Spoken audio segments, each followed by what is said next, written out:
The massive crystal dome of Zentara Prime gleamed under the light of 3 suns, its transparent walls reflecting the swirling colors of the nebula beyond.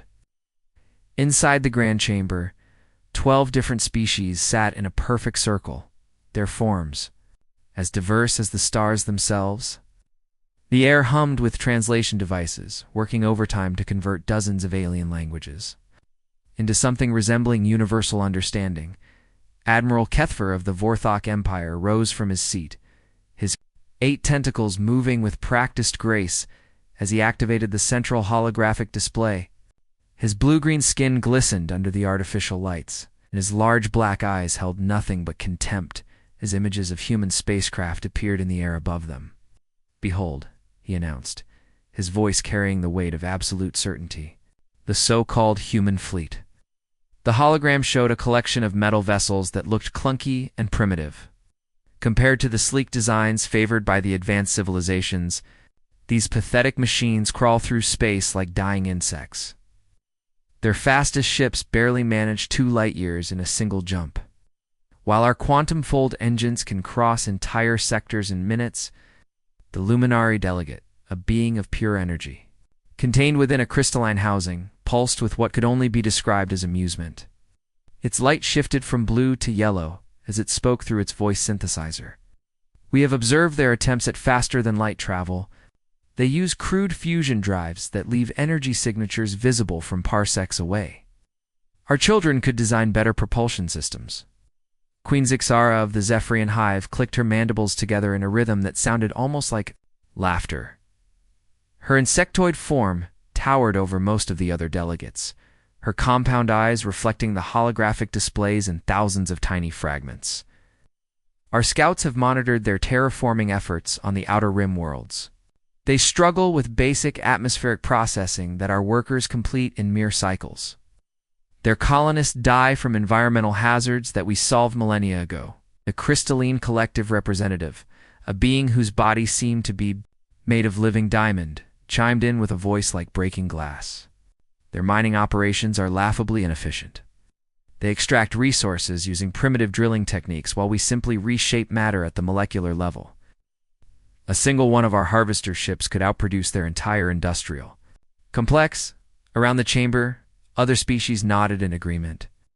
The Voidwalkers, beings who existed partially in normal space and partially in dark matter, whispered among themselves about human attempts to understand dimensional physics.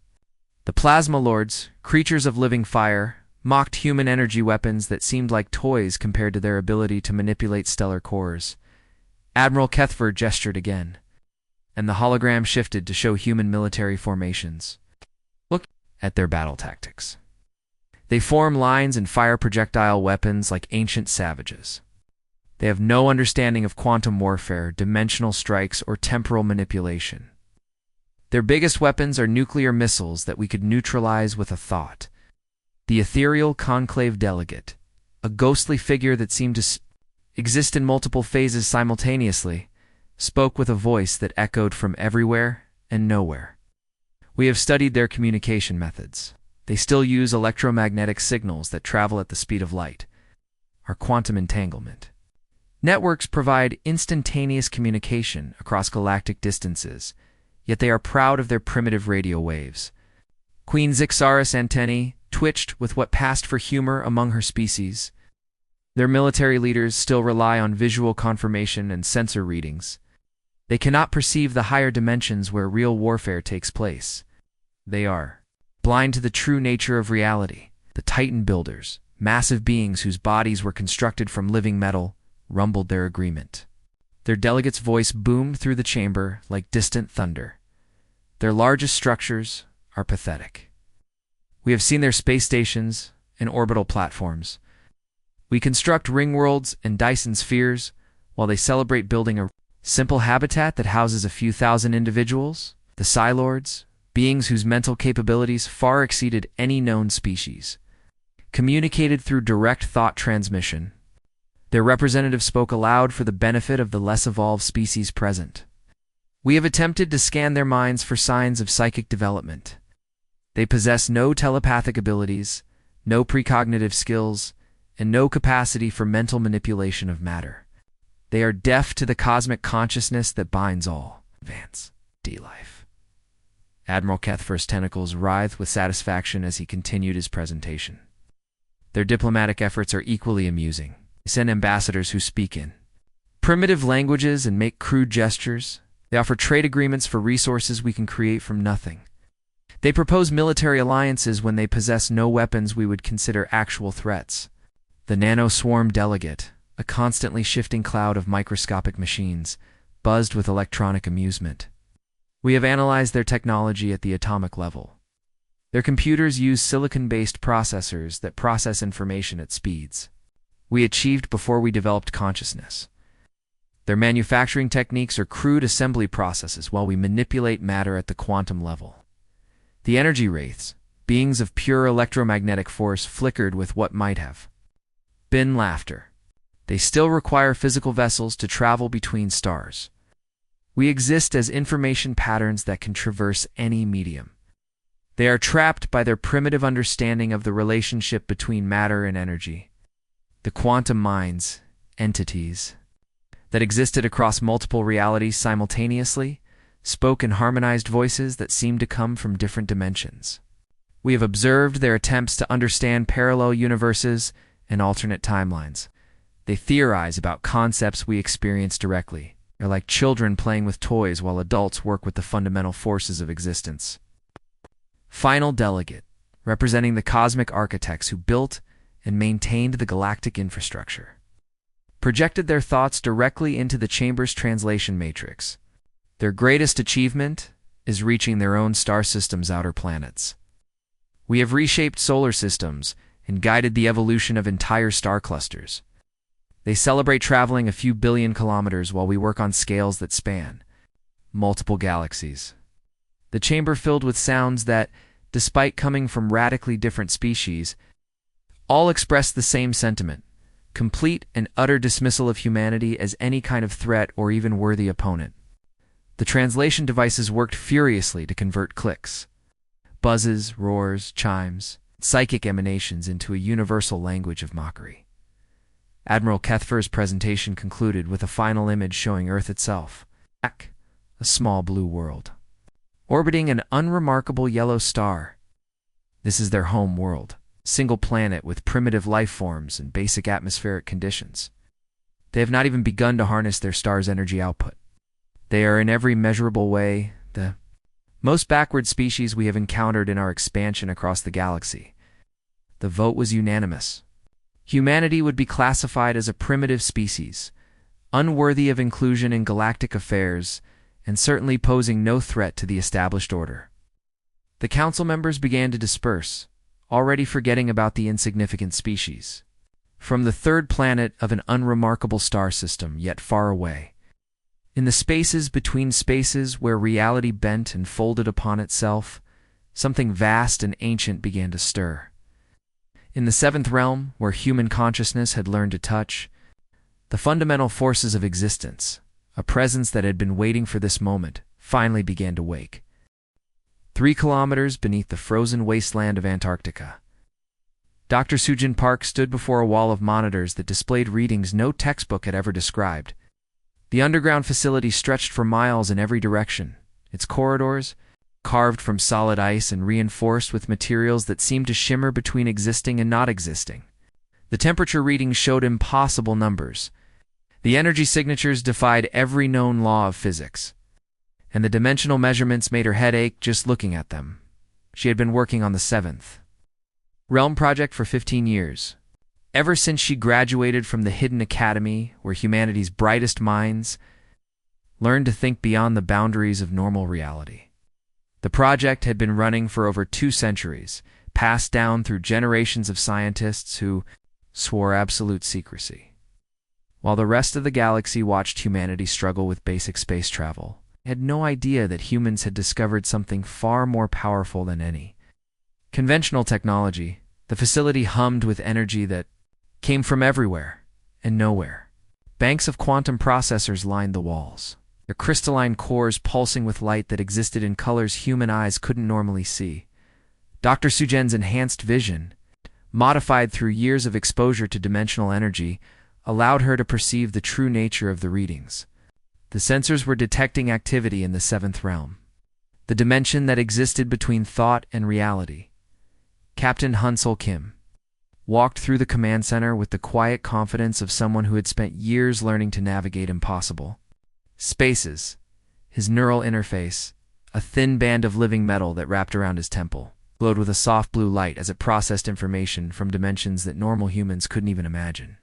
At 35, he was the youngest person ever chosen to command a vessel that existed in multiple realities simultaneously. "Status report," he said to the technician monitoring the dimensional stability readings. "All systems are operating within acceptable parameters, Captain," replied Engineer Minho, his fingers dancing across controls that responded to thought as much as touch. "The phase variance is holding steady at 7.2%. The consciousness matrix is synchronized across all crew members." Hansel nodded and approached Dr. Sujin at her monitoring station. The readings she was studying showed the current state of the Endurance, humanity's greatest achievement and most closely guarded secret. The ship existed primarily in the seventh realm, a dimension where the normal rules of physics bent to the will of trained human consciousness. Only small portions of the vessel remained in normal space, just enough to maintain a connection to the physical universe. "The dimensional anchors are holding perfectly," Dr. Sujin reported, her voice carrying the exhaustion of someone who had been working for 18 hours straight. "We can emerge into normal space whenever you give the command. The transition will take approximately 4 minutes to complete." The Endurance was unlike any vessel ever constructed. Its hull was forged from materials that existed in multiple dimensions simultaneously, allowing it to phase between realities at will. The construction had taken decades, with each component built using techniques that combined advanced metallurgy with consciousness manipulation. The ship's engines didn't burn fuel or generate thrust in any conventional sense. Instead, they altered the fundamental nature of space-time around the vessel, allowing it to move by changing its relationship to the universe itself. Dr. Sujin turned to another bank of monitors, showing the crew preparation areas. 50 individuals, each one trained for years in the art of dimensional consciousness, are completing their final preparations. Unlike the crews of normal spacecraft, these men and women didn't just operate the ship's systems. They became part of the ship itself, their minds linking with the vessel's consciousness matrix to create a hybrid entity that was part human, part machine, and part something entirely new. "How long until the crew is ready?" Sans asked, watching as the team members took their positions in chambers that looked more like meditation pods than control stations. "Commander Jiwoo reports that all personnel are in position," Dr. Sujin replied, reading from her displays. "The consciousness synchronization is at 97%. Neural pathway alignment is optimal. We're ready to proceed whenever you give the order." The Seventh Realm project had begun over 200 years ago, when a team of human scientists discovered that consciousness itself could be used to manipulate the fundamental forces of reality. While other species developed better technology, humans had learned to merge their minds with the fabric of existence. The discovery had been made by accident when Dr. Chen Wei, a physicist studying quantum mechanics, realized that his thoughts were actually affecting the outcome of his experiments. The early years had been dangerous. Dozens of researchers had been lost when their consciousness became untethered from their physical bodies, drifting into dimensions from which they could never return. But gradually, humanity had learned to navigate these impossible spaces safely. They developed techniques for anchoring consciousness to physical reality, while still allowing it to operate in higher dimensions. The facility around them was just one of 12. Similar installations hidden around Earth, each one served as a training ground and research center for humanity's greatest secret. While the galaxy saw primitive fusion drives and clunky spacecraft, they had no idea that humans had learned to build vessels that existed in multiple realities simultaneously. Han Sol walked to the central command platform, where a chair that looked more like a throne waited for him. The chair was connected to the ship's consciousness matrix through thousands of neural pathways that would link directly to his enhanced nervous system. When he sat in that chair, he didn't just command the Endurance, he became the Endurance. "Captain," Dr. Sujin called out, her voice carrying a note of urgency. We're receiving reports from our monitoring stations. The Vorthok Empire is mobilizing a fleet. Their destination appears to be the New Geneva colony. Hansal's jaw tightened. New Geneva was one of humanity's outer rim settlements, home to nearly 1 million colonists who had no idea that their species possessed technology beyond the aliens' wildest dreams. The Vorthok had likely chosen it as a target because they believed humans were too primitive to mount any meaningful defense. How long until they reached New Geneva? He asked. Approximately 6 hours, Dr. Sujin replied, her fingers flying across her controls as she analyzed the incoming data. The Vorthok fleet consists of 300 heavy cruisers and dreadnoughts, against the 12 defense frigates stationed. At New Geneva, it will be a massacre. Hansal settled into the command chair, feeling the neural connections link with his consciousness. Immediately, his perception expanded beyond the confines of his physical body. He could sense every component of the Endurance, feel the dimensional energies flowing through its hull, and perceive the crew members as they prepared to merge their minds with the ship's systems. Dr. Sujin, he said, his voice now carrying harmonics that resonated through multiple dimensions, initiate the emergent sequence. It's time to show the galaxy what humanity is truly capable of. The facility around them began to vibrate with energy as the Endurance prepared to transition from the 7th realm into normal space. For over 2 centuries, humanity had hidden its true nature from the galaxy. Now that secret was about to be revealed. The void of space above New Geneva suddenly erupted with blinding flashes of light as 300 Vorthok warships materialized from quantum-fold space. Each vessel was a masterpiece of alien engineering, their hulls gleaming with a metallic sheen that reflected the light of the nearby star. Dreadnoughts stretched for kilometers, their weapon arrays glowing with deadly energy as they charged their systems for what they assumed would be a quick and decisive battle. Admiral Kethfer stood on the bridge of his flagship, the Void Render, watching the tactical displays with satisfaction. His 8 tentacles moved gracefully as he studied the pathetic human response to their overwhelming show of force. Below them, the human colony of New Geneva spread across the surface of a world that had taken the colonists decades to terraform. Nearly 1 million humans lived in the domed cities and agricultural complexes, completely unaware that their primitive technology was about to be put to the ultimate test. The human defense fleet consisted of 12 frigates that looked like toys. Compared to the massive Vorthok armada, each human vessel was roughly 200 meters long, their hulls scarred from years of service protecting the outer rim colonies. Their fusion drives glowed with a dull orange light that seemed almost quaint compared to the brilliant blue-white energy signatures of the Vorthok quantum-fold engines. "Sir," reported the Vorthok tactical officer, his voice carrying a note of amusement. "The human vessels are maintaining formation approximately 50,000 kilometers from the colony. They show no signs of retreat or surrender." Admiral Kethfer's large black eyes reflected the tactical displays as he considered his options. The Galactic Council had authorized this demonstration to show the galaxy what happened to species that refused to acknowledge their proper place in the cosmic order. The humans had been becoming too bold lately, establishing colonies and sectors that the advanced species considered their territory. "Open a channel to all frequencies," he commanded, his voice carrying the authority of someone who had conquered dozens of worlds. "I want every human in this system to hear what I have to say." The communication array of the Void Render transmitted across every possible frequency, ensuring that every radio, television, communication device in the New Geneva system would receive the message. Admiral Kethfer's image appeared on screens throughout the colony, his alien features radiating contempt and superiority. "Primitive humans," he began, his voice echoing through the communication systems, "you stand before the might of the Vorthok Empire. Your pathetic defense fleet is outnumbered 25-1 by vessels that each possess enough firepower to level your cities from orbit. Surrender now, and we may allow some of you to serve as laborers in our mining operations. Resist, and we will demonstrate why your species has no place among the stars." On the bridge of the human frigate Defender, Commander Young-Ho Lee watched the alien transmission with calm determination. At 42, he had spent his entire career serving in the Colonial Defense Force. protecting human settlements from pirates and hostile alien encounters. His crew of 80 men and women represented the best that humanity had to offer in conventional military terms.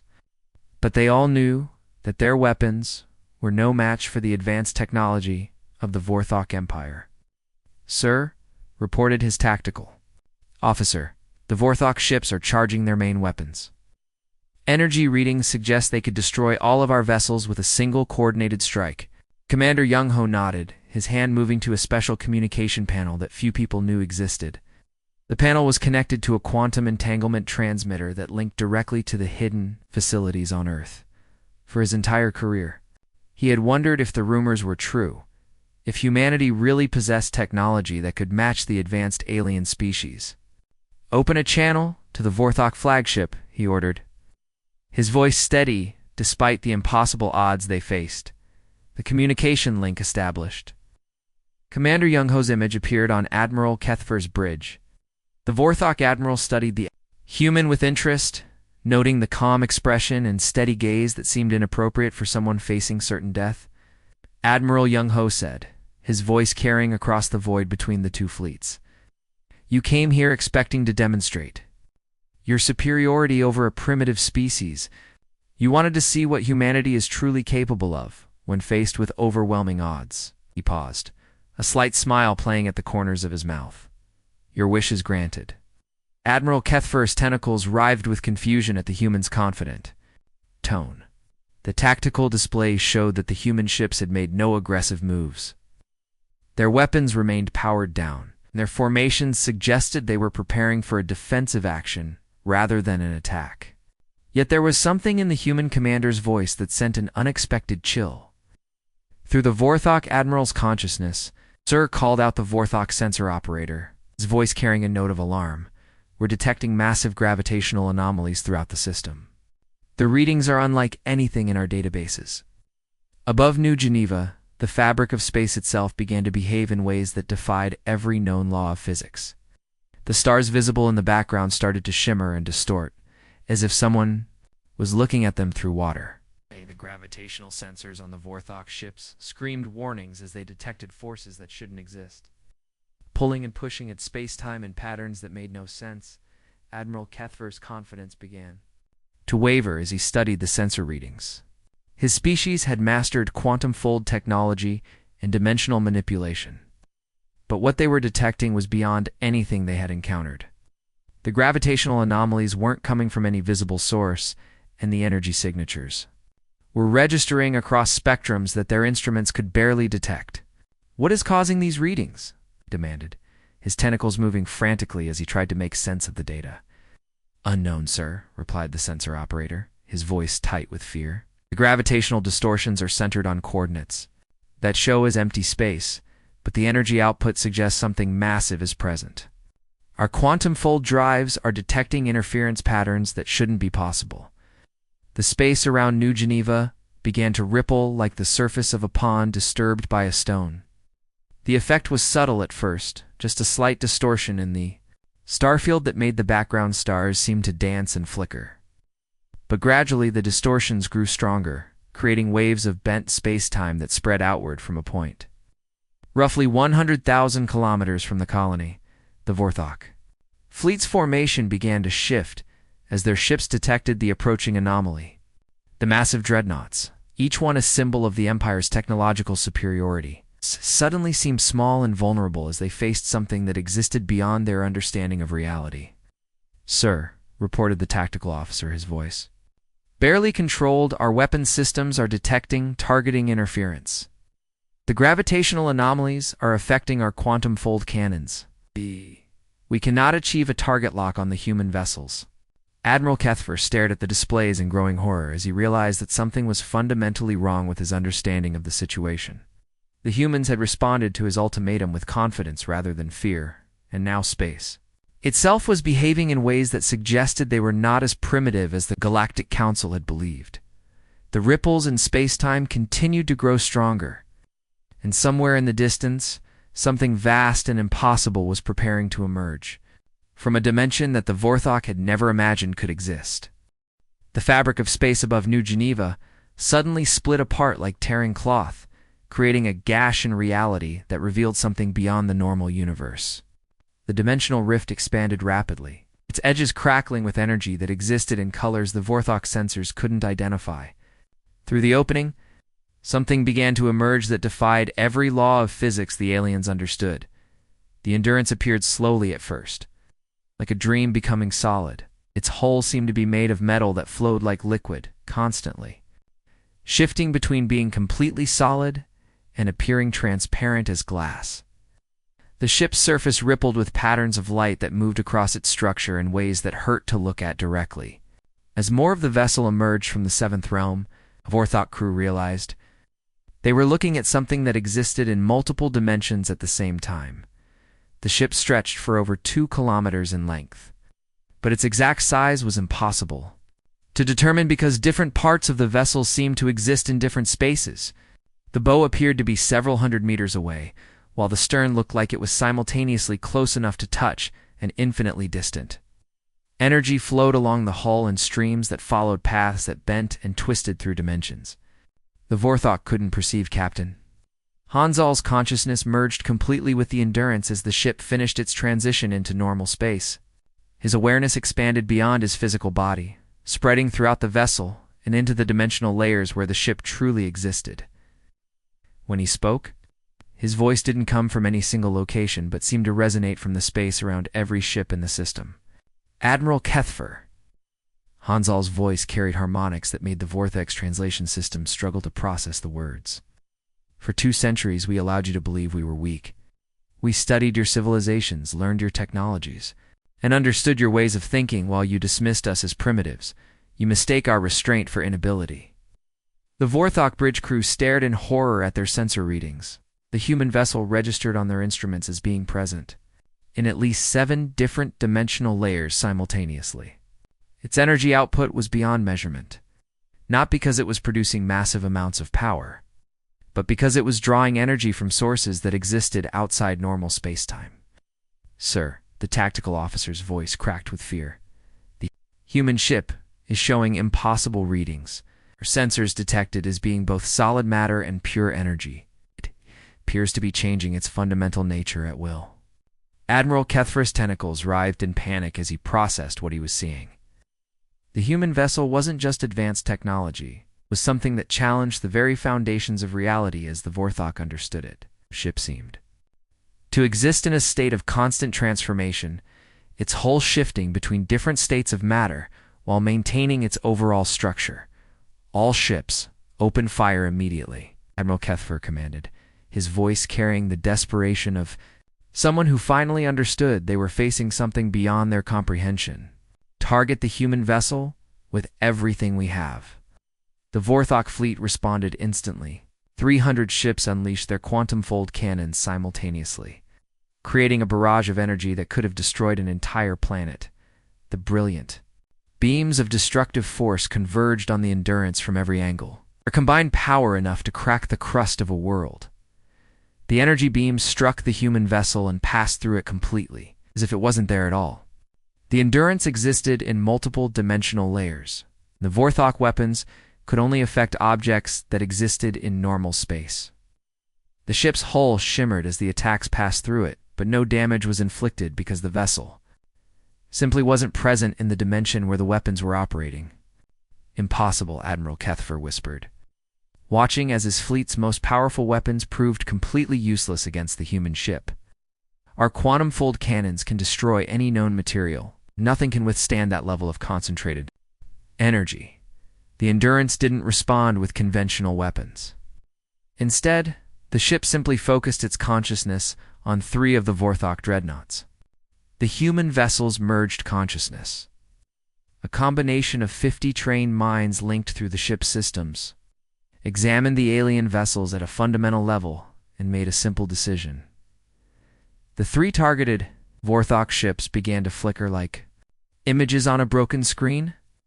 Their hulls became translucent, then transparent, as the Endurance slowly removed them from the current dimensional layer. The ship's crews watched in terror as their own bodies began to fade, becoming ghostly images of themselves as they were pushed into a dimension where they could no longer interact with normal matter. "Sir!" screamed the sensor operator on one of the affected ships. "We're losing molecular cohesion. Our hull is becoming intangible. We can't maintain life support systems." The 3 dreadnoughts phased out of existence completely, their crews trapped in a dimensional layer where they could observe but not affect the physical universe. They had become living ghosts, conscious but unable to interact with the world around them, Captain. Saul's consciousness turned its attention to another group of Vorthok vessels. This time, instead of removing them from the current dimension, the Endurance focused on their quantum fold drives. The human ship's advanced understanding of time and space allowed it to manipulate the temporal aspects of the alien technology. 7 Vorthok cruisers suddenly found their quantum fold drives operating in reverse. Instead of moving forward through time, the ships began traveling backward through the temporal stream. The crews watched in horror as their chronometers began counting backward, their recent actions undoing themselves in reverse order. The affected ships found themselves trapped in a temporal loop, arriving at the battle and immediately being sent back to the moment just before they had emerged from quantum fold space. They experienced the same few minutes over and over again, unable to break free from the cycle, because their consciousness was trapped in the loop along with their ships. Admiral Kethfer's confident expression collapsed into pure terror as he realized the true nature of what they were facing. The humans hadn't developed better technology. They had transcended the normal limitations of reality itself. The Endurance wasn't just a ship. It was a manifestation of human consciousness that could manipulate the fundamental forces of existence. His communication officer reported, his voice shaking. "We're losing contact with Squadrons 3, 7, and 12. Their quantum signatures are ... changing. Some ships are phasing out of detectable range. Others are experiencing temporal displacement." The remaining Vorthok fleet watched in growing panic as the Endurance continued its demonstration. The human vessel moved through space in ways that violated every law of physics, appearing in multiple locations simultaneously while maintaining its presence in the original position. It was as if the ship existed everywhere and nowhere at the same time. "What are you?" Admiral Kethfer transmitted to the human vessel, his voice carrying none of its former arrogance. "What have you become?" Hansal's response came from all around them, his consciousness speaking through the fabric of space itself. "We are what you could have been if you had chosen to evolve beyond mere technology. We are consciousness given form, thought made manifest. We are the future you never imagined." The Vorthok admiral stared at his tactical displays, watching as more of his ships disappeared into dimensions he couldn't understand, trapped in temporal loops, or simply ceased to exist in any measurable way. The mighty fleet that had arrived to demonstrate alien superiority was being systematically dismantled by forces that operated beyond their comprehension. For the first time in his long military career, Admiral Kethfer understood what it meant to be truly outmatched. News of the battle at New Geneva spread through the galaxy faster than light itself, carried by quantum communication networks that connected every major civilization. Within hours, emergency broadcasts were reaching the furthest corners of known space, telling the impossible story of a human vessel that had defeated 300 Vorthok dreadnoughts without firing a single conventional weapon. The Galactic Council chambers on Zentara Prime erupted into chaos as representatives from 12 species tried to process what they had witnessed. The same beings who had laughed at humanity's primitive technology just days before now spoke in hushed, terrified whispers about forces they couldn't understand. The Luminary delegate, its energy form flickering with rapid color changes that indicated extreme distress, was the first to speak. "We have analyzed the sensor data from the Vorthok fleet. The human vessel operates using principles that we believed were impossible. It exists in multiple dimensions simultaneously and manipulates reality at the quantum level through conscious thought." Queen Zixara of the Zephyrians clicked her mandibles nervously, her compound eyes reflecting the holographic displays showing the battle footage. "Our scientists have studied the recordings frame by frame. The human ship doesn't use technology. As we understand it, it appears to merge consciousness with the fundamental forces of existence. This is beyond anything we have encountered." The crystalline collective representative chimed with sounds like breaking glass, its diamond-like form resonating with fear. We have attempted to replicate the dimensional effects observed in the battle, as our most advanced laboratories cannot even begin to understand how the humans achieved such manipulation of space-time. Admiral Kethfer, who had barely escaped the battle with his flagship intact, stood before the council with his tentacles trembling. The proud Vorthok warrior, who had once dismissed humans as primitive insects, now looked like a broken being.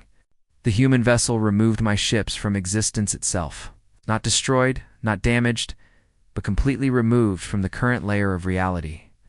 My crews are trapped in dimensions where they can observe, but cannot act. The Voidwalkers, beings who existed partially in dark matter, whispered among themselves in frequencies that made the translation devices struggle. Their representatives spoke in a voice that seemed to come from empty space. We have explored the boundaries between dimensions for millennia. What the humans have achieved should be impossible even for us. They have found a way to exist in multiple realities without losing their connection to physical matter. The emergency session continued for hours as each species tried to comprehend the new reality they faced. The Plasma Lords, creatures of living fire, admitted that the human vessel's energy manipulation surpassed their own ability to control stellar cores. The Quantum Minds, entities that existed across multiple realities, confessed that the humans had achieved a level of dimensional consciousness that they had only theorized about. Suddenly, the air in the chamber began to shimmer with the same distortions that had appeared above New Geneva. The council members backed away from the center of the room as a holographic projection began to form. But this projection seemed more solid and real than the beings who were watching it, Captain. Hansal's image appeared in the chamber, but he wasn't alone. Around him, the bridge of the Endurance was visible, with its crew members seated in meditation poses as their consciousness flowed through the ship's systems. The hologram was so detailed that the council members could see individual expressions on the human faces and feel the dimensional energy radiating from the projection. Members of the Galactic Council, Hansel spoke, his voice carrying harmonics that resonated through multiple dimensions. We have monitored your emergency session. We understand your fear, but we want you to know that humanity has never sought to conquer or dominate other species. The ethereal conclave delegate, a ghostly figure that existed in multiple phases, managed to find its voice. What do you want? From us? What are your intentions? Toward the galaxy? Hansal's expression remained calm and peaceful as he responded. We sought only to understand. While you perfected your weapons and expanded your territories through force, we chose a different path. We learned to transcend the limitations of a single reality. We discovered that consciousness itself is the most powerful force in the universe. Holograms shifted, showing images of the Endurance performing feats that defied comprehension. The ship appeared simultaneously in 3 different star systems, its hull rippling between dimensions as it demonstrated its capabilities. The council watched in amazement as the human vessel approached a world that had been devastated by war, its surface scarred by centuries of conflict. We can repair the damage done by warfare, Hansal explained, as the ship began to work. Shifting damaged worlds to dimensional layers where the destruction never occurred. We can restore them to their original state.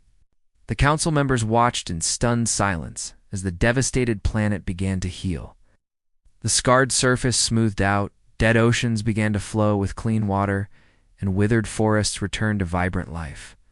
The Endurance was accessing parallel realities where the world had never been harmed, and overlaying those versions onto the current dimension. The demonstration continued as the ship moved to a barren world in an uninhabited system. The rocky, lifeless planet began to transform as the Endurance accessed realities where it had always been fertile. Oceans appeared where there had been only dust, forests grew where nothing had ever lived, and an atmosphere formed around the world that could support countless forms of life. We have learned that every possibility that can exist does exist. Somewhere in the infinite layers of reality, Hansel continued, we simply choose which version we wish to experience. This is not technology as you understand it. This is consciousness, working in harmony with the fundamental nature of existence. Dr. Sujin appeared beside Hansal in the projection. her face showing the satisfaction of someone who had spent decades working toward this moment. Our research began over 2 centuries ago when we discovered that human consciousness could influence quantum events. We learned to expand that influence until we could manipulate reality itself. The nanoswarm delegate, a constantly shifting cloud of microscopic machines, buzzed with electronic confusion. How is this possible? We have studied consciousness for millennia and never achieved such results. Perhaps, Dr. Sujin replied gently, you were trying too hard to control rather than simply understanding. We learned to work with the universe rather than against it. We merged our consciousness with the fabric of reality instead of trying to dominate it. The Titan builders, massive beings of living metal, rumbled their questions through the chamber. What does this mean for the rest of us? Are we now obsolete? Hanzal's expression became compassionate as he answered. Every species has its own path to advancement. We do not seek to replace you or make you obsolete. We offer friendship and cooperation. The galaxy is vast enough for all of us to grow and learn together. The Psi-Lords, beings with advanced mental capabilities, transmitted their thoughts directly to the human captain. Can others learn these abilities? Can consciousness manipulation be taught? We believe so, Hansel replied. But it requires a fundamental change in how you think about reality. You must stop seeing consciousness as separate from the physical world and start understanding that they are 2 aspects of the same thing. The council fell silent as they processed the implications of what they had witnessed. The species they had dismissed as primitive had achieved something that redefined the very concept of advanced civilization. They had not just joined the galactic community, they had shown everyone else what true advancement could look like. Finally, the crystalline collective representative spoke for all of them. We have been ... mistaken about your species. We offer our apologies and our friendship. The Council's final transmission to Earth was simple, but carried the weight of galactic recognition. Welcome. As the Endurance began to phase back into the 7th realm, Captain Hansel smiled. Humanity had finally taken its rightful place among the stars. Not as conquerors, but as beings who had learned to work with the very essence of existence itself.